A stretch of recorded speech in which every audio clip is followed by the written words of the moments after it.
வணக்கம். ஜவை இஜட் from Javadhupatti Puthur. Power writer அப்படிங்கிற அந்த யூடியூப் சேனல் மூலமாக உங்களை மீண்டும் சந்திப்ப ரொம்ப மற்ற மகிழ்ச்சி. அத்தோட எங்கள் சேனலை சப்ஸ்கிரைப் பண்ணுங்கள், பெல் பட்டன் அழுத்த மறந்துடாதீங்க. அத்தோட எல்லாத்துக்கும் ஷேர் பண்ணுங்கள்.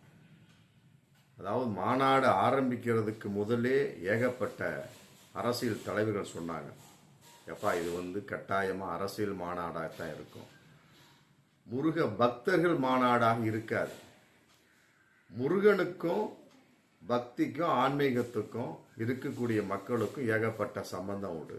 இதில் எதுக்கு இந்து முன்னணி அப்படிங்கிற ஒருத்தவங்க தேவையற்ற முறையில் தலையிட்டு இருக்கலாம்.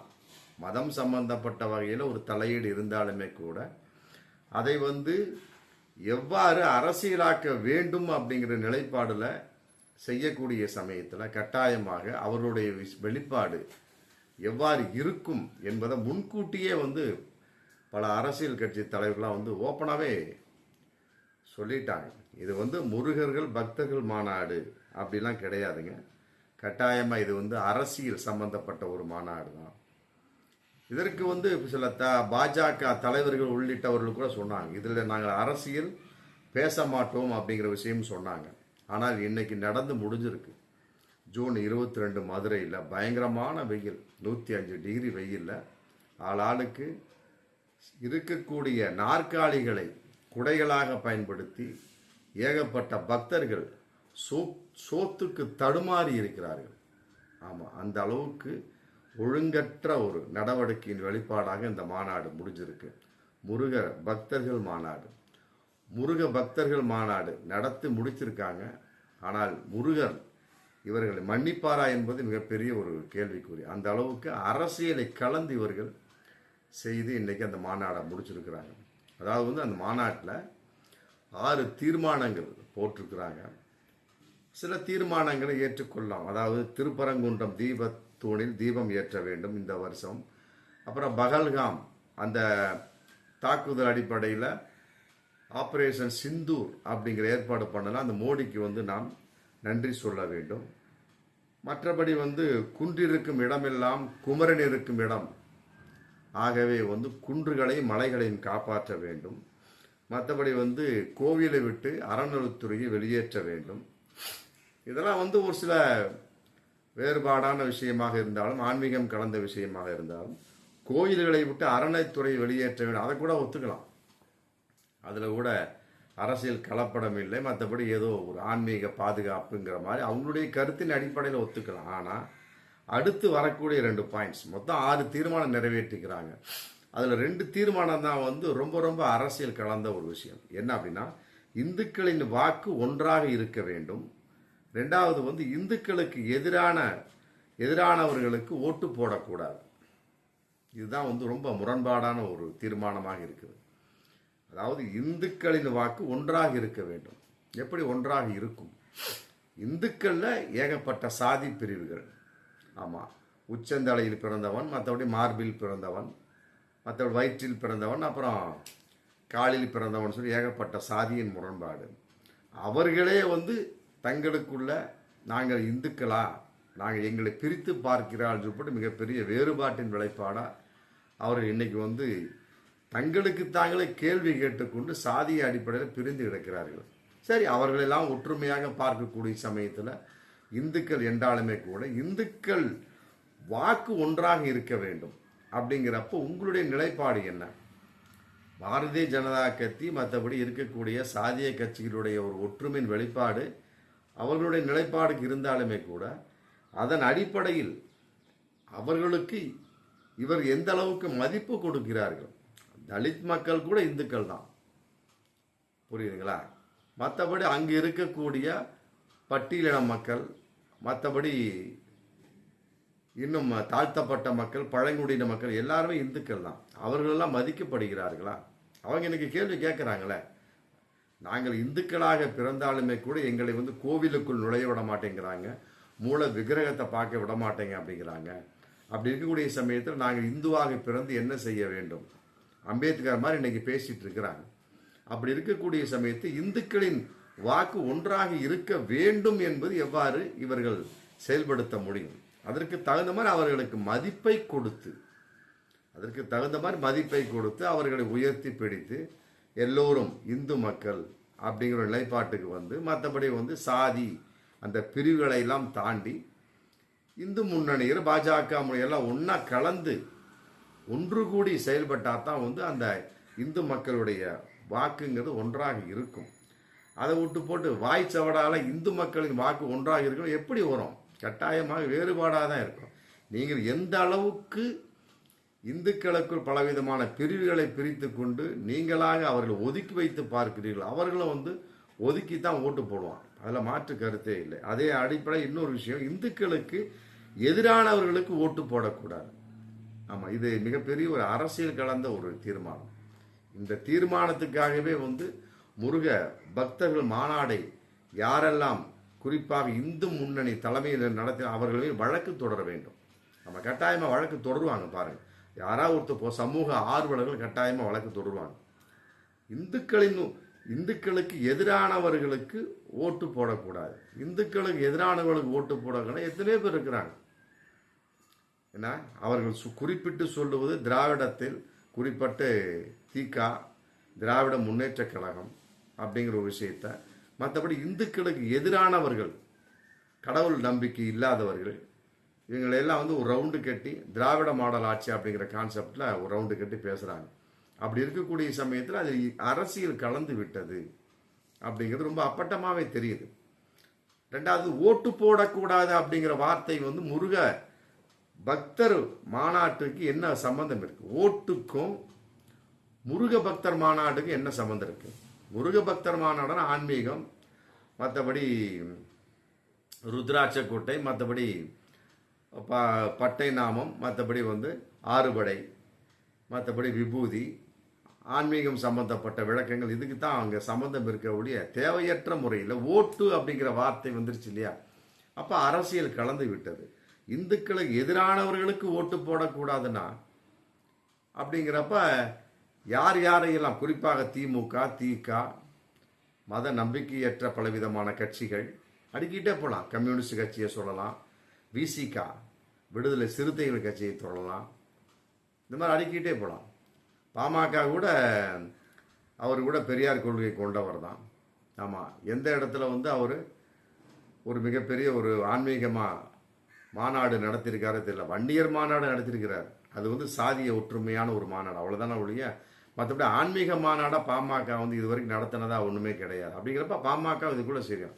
ஆக இப்படிப்பட்ட முக்கியமான கட்சிகளுக்கு எதிராக, அதே மாதிரி இஸ்லாமிய கட்சியை விடுங்க, அதை விட இந்திய முஸ்லீம் லீக் கட்சி, மற்றபடி ஜவாஹிர்லா அவர்கள் கட்சியெல்லாம் அதை விடுங்க. இதெல்லாம் வந்து திராவிட பாரம்பரியத்திற்கு எதிரான ஒரு தீர்மானம். அதே நேரத்தில் குறிப்பாக கடவுள் நம்பிக்கை இல்லாதவர்களுக்கு எதிரான ஒரு தீர்மானமாக தான் இதை கருத முடியும். அதன் அடிப்படையில் வந்து இவர்கள் போட்டிருக்கிறது கட்டாயமாக மிகப்பெரிய ஒரு அரசியலின் வெளிப்பாடு. ஓட்டு போடக்கூடாதுன்னு சொல்லக்கூடிய அளவுக்கு அந்த முருக பக்தர் மாநாடு இருக்குது அப்படின்னா அப்புறம் அது அரசியல் தானே. ஓட்டு போடக்கூடாதுங்கிற அளவுக்கு அந்த ஓட்டு தேர்தல் வார்த்தை வரக்கூடாது. அதான் வந்து ஆன்மீக மாநாடு, ஒரு பக்த மாநாடு.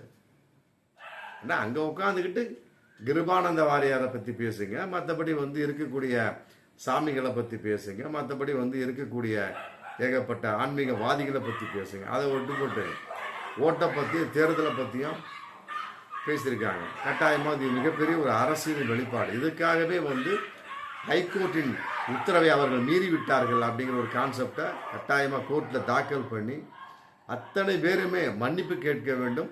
யார் யாரெல்லாம் அதில் கலந்தார்களோ, அதற்கு தலைமை செய்தார்களோ அவர்கள் அத்தனை பேரும் மன்னிப்பு கேட்க வேண்டும். ஹைகோர்ட் வந்து அவர்களை வந்து கட்டாயமாக தண்டிக்க வேண்டும். என்ன காரணமாவது கேட்கணும். எவ்வாறு நீங்கள் ஹைகோர்ட் உத்தரவை மீறி விட்டீர்கள், ஹைகோர்ட் உத்தரவை இவர்கள் மீறி விட்டார்கள் அப்படிங்கிற மிகப்பெரிய ஒரு குற்றம் இதில் இருக்குது. அதையெல்லாம் விட இன்னொரு விஷயம், அந்த மாநாட்டில் பெரிய ஸ்க்ரீனை ஸ்டார்ட் பண்ணி ராமகோபாலனுடைய படத்தை போட்டு காமிச்சிருக்கிறாங்க. ராமகோபாலனுடைய படத்தை போடக்கூடிய சமயத்தில் தர்மம் காக்க அப்படிங்கிற ஒரு சைடில் குரல் வந்திருக்கு. அப்புறம் அண்ணா பெரியார் படத்தை போட்டு அதர்மம் ஒழிக அப்படின்னு போட்டு குரல் வந்திருக்கு. இதையெல்லாம் விட இன்னொரு கூத்து என்னன்னா, இது வந்து கூட்டணி சம்பந்தப்பட்ட ஒரு மிகப்பெரிய ஒரு மாநாடு இல்லையா, அதிமுகவை பொறுத்த வரைக்கும். ஏன்னா பாஜகவோட கூட்டணி முடிஞ்சு போச்சு. அதனால முக்கியமான 2ஆம் கட்ட தலைவர் எல்லாமே போயிருக்காங்க. செல்லூர் ராஜு, மற்றபடி வந்து கடம்பூர் ராஜு, மற்றபடி ராஜேந்திர பாலாஜி, செல்லப்பா எம்எல்ஏ, ஏகப்பட்ட பேர் போயிருக்கிறாங்க. எல்லாம் உட்காந்துருக்கிறாங்க. உட்காந்துருக்கிற சமயத்தில் இது ஸ்க்ரீனில் ஓடுது. அதாவது வந்து ராமகோபாலன் படத்தை போட்டுக்கிட்டு, ஏன்னா அவங்க தான் நடத்துகிறாங்க, இந்து முன்னணிக்காக நடத்துகிறாங்க அப்படிங்கிறப்ப ராமகோபாலன் படத்தை போட்டு தர்மம் காக்க தர்மம் வாழ்க, அது அவங்க சௌரியம். லட்சக்கணக்கில் காசு போட்டு செய்கிறாங்க, ரைட், ஓகே செய்கிறாங்க. அதை விட்டு போட்டு அண்ணா படத்தையும் பெரியார் படத்தையும் காட்டு அதர்மம் ஒழிக அப்படின்னா இது என்ன அரசியல் இல்லாமல் வேற என்ன? இல்லை, அத்தனை விஷயத்துக்கும் அந்த அதிமுக 2ஆம் கட்ட தலைவர்கள் உட்கார்ந்து பார்த்துருக்காங்க. ராஜேந்திர பாலாஜி பார்த்துட்டாரு, கடம்பூர் ராஜு பார்த்துட்டாரு, செல்லூர் ராஜு பார்த்துருக்காரு, செல்லப்பா எம்எல்ஏ பார்த்துருக்காரு. இன்னும் எத்தனை அதிமுக காரர்கள் போனாங்களே தெரியும். இதெல்லாம் செய்யலாமா? இதெல்லாம் மிகப்பெரிய குசும்பு இல்லையா? மிகப்பெரிய ஒரு ஒரு கூட்டணி தர்மத்தை மீறிய ஒரு விஷயம். இந்து முன்னணி கூட்டணி நடத்திட்டீங்க, மற்றபடி வந்து அதில் பாஜக கலந்துருக்கா இல்லையா? ஏகப்பட்டவர் அண்ணாமலை போயிருக்காரு, நயினார் நாகேந்திரன் போயிருக்கிறாரு. இது இல்லாமல் வந்து சிறுபான்மை பிரிவு அப்படிங்கிறதுல வேலூர் இப்ராஹிம் போயிருக்கிறார். வெக்கங்கட்டத்தனமான ஒரு விஷயமா இருக்கு. வேலூர் இப்ராஹிம் பேட்டி கொடுக்குறார். அவர் பாஜக, ஒரு இஸ்லாமியன்.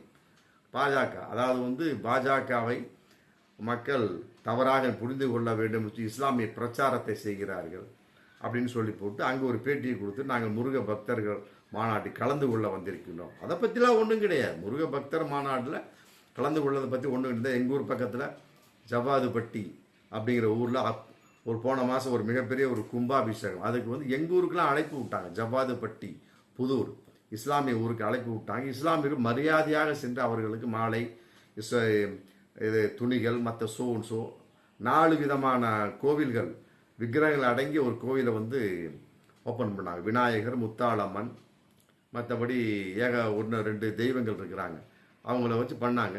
இஸ்லாமியர்கள் மரியாதை செய்து நல்லபடியாக வந்தாங்க. அது வேறு விளக்கம். அதை விட்டு போட்டு இவங்க வந்து தேவையற்ற முறையில் அரசியலை கலந்து பண்ணக்கூடிய சமயத்தில் எவ்வாறு இது ஒத்துக்கொள்ள முடியும் அப்படிங்கிற மிகப்பெரிய ஒரு கேள்வி இருக்கு இல்லையா? அதாவது வந்து மத நல்லிணக்கங்கிற கான்செப்டை இஸ்லாமியர்கள் கலந்து கொள்வது என்பது வேலூர் இப்ராஹிம் போன்றவர்கள் என்பது அது வேறு கணக்கு. இவர் அங்கே போய் அரசியலை தானே பேசுகிறாரு. அதையும் சொல்லி போட்டு மீண்டும் சொல்கிறார், எங்களுடைய மூதாதைகள் வந்து அரேபியாவில் வந்தவர்கள் அல்ல, குவைத்திலிருந்து வந்தவர்கள் அல்ல, எங்களுடைய மூதாதையர்கள் ஏதோ ஒரு வகையில் இந்து மதத்தை சார்ந்தவர்கள், மற்றபடி வந்து முருக பக்தராக இருக்கும். அதெல்லாம் கரெக்டு தான், அதில் மாற்று கருத்தே கிடையாது. இன்னைக்கு வந்து இஸ்லாமியர்கள் 700-500 வருடங்களுக்கு முன்னால் உள்ள இந்துக்கள் வந்து இன்னைக்கு இஸ்லாமியன் மாறி இருக்கலாம்.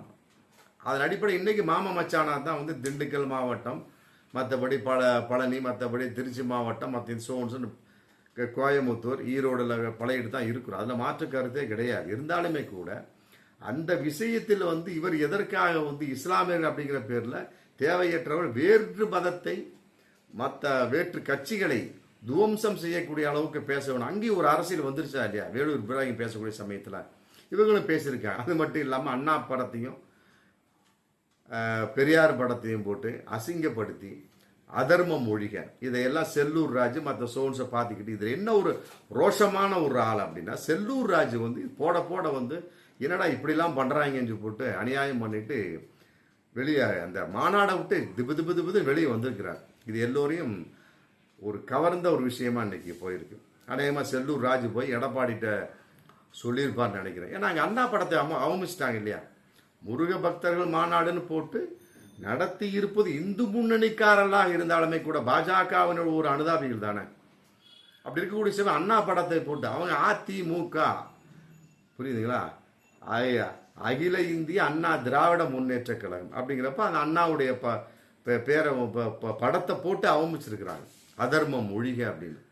இதை கட்டாயம் செல்லூர் ராஜு, ராஜேந்திர பாலாஜி மற்ற யார் சொன்னாங்களே, செல்லூர் ராஜு ரோசமுள்ள ஆள். அவர் எந்திரி மாநாட்டில் காப்பு அந்த ஸ்லிப்பு ஓடவே அந்த ஸ்டிக்கர் ஓடவே எந்திச்சு போயிட்டாராம். எந்திச்சு போய் கட்டாயம் எடப்பாடிட்டு சொல்லி, இப்போ என்னங்க இந்த மாதிரி அண்ணா படத்தை போட்டு நம்மளை அசிங்கம் பண்ணுறானுங்க, இவங்க கூட்டணியை ஒழிச்சிடணும் அப்படின்னு சொன்னாரா அப்படிங்கிறது தெரியல. கட்டாயமா இது வெளிப்பாடு கட்டாயமாக வந்து எடப்பாடி வந்து பாஜக கூட்டணி விட்டு விலக வேண்டும். ஆமாம், இப்படி அன்னைக்கு அப்படித்தான் அண்ணாவை பற்றி தவறாக பேசி அண்ணாமலை அந்த கூட்டத்தில் இருக்கிறாரு, முருக பக்தரமான நடந்திருக்கிறாரு.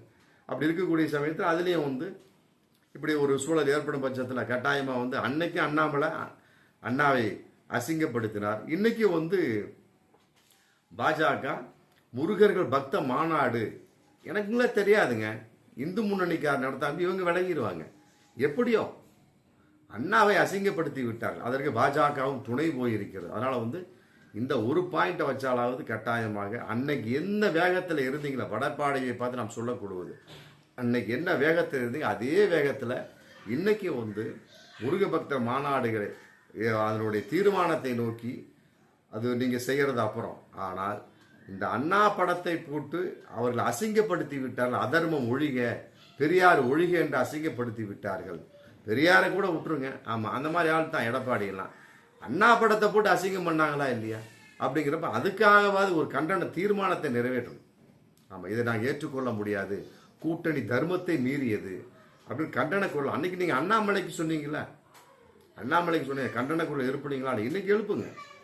முருக பக்தர் மாநாடுல முருக பக்தர் மாநாடு அண்ணாவுக்கு என்ன சம்பந்தம் இருக்கு? அண்ணாவுக்கு என்ன சம்பந்தம் இருக்கு? அண்ணா படத்தை போட்டு அதர்மம் ஒழிங்க அப்படின்னா அப்ப எடப்பாடியோடு இவர்கள் கூட்டணி சேர்ந்து அதுக்கு என்ன அர்த்தம் இருக்கு? அதனால இதன் அடிப்படையில் வந்து கட்டாயமாக அதிமுக மிகப்பெரிய ஒரு முடிவை எடுக்கணும். ஆமா, இந்த மாநாட்டில் வந்து அரசு நிறைய கலந்து விட்டது. ஆமா, ஹைகோர்ட்டின் உத்தரவை இவர்கள் மீறி விட்டார்கள், அரசியலை கலந்து விட்டார்கள். ஆமாம், இதற்கெல்லாம் வந்து மிகப்பெரிய ஒரு தண்டனைகள் இவர்களுக்கு கொடுக்க வேண்டும். ஆமாம், அதையெல்லாம் விட அதிமுக பாஜகவை விட்டு விலக வேண்டும். ஆமாம், இல்லை என்று சொன்னால் கட்டாயமாக உங்களை சிறுபான்மை மக்கள் மட்டுமல்ல, இருக்கக்கூடிய இந்து மக்கள் பெரும்பான்மை மக்களும் மன்னிக்க மாட்டார்கள் தான் பகிரங்கமான உண்மை. பார்ப்போம் மீண்டும் அடுத்த வீடியோ. நன்றி.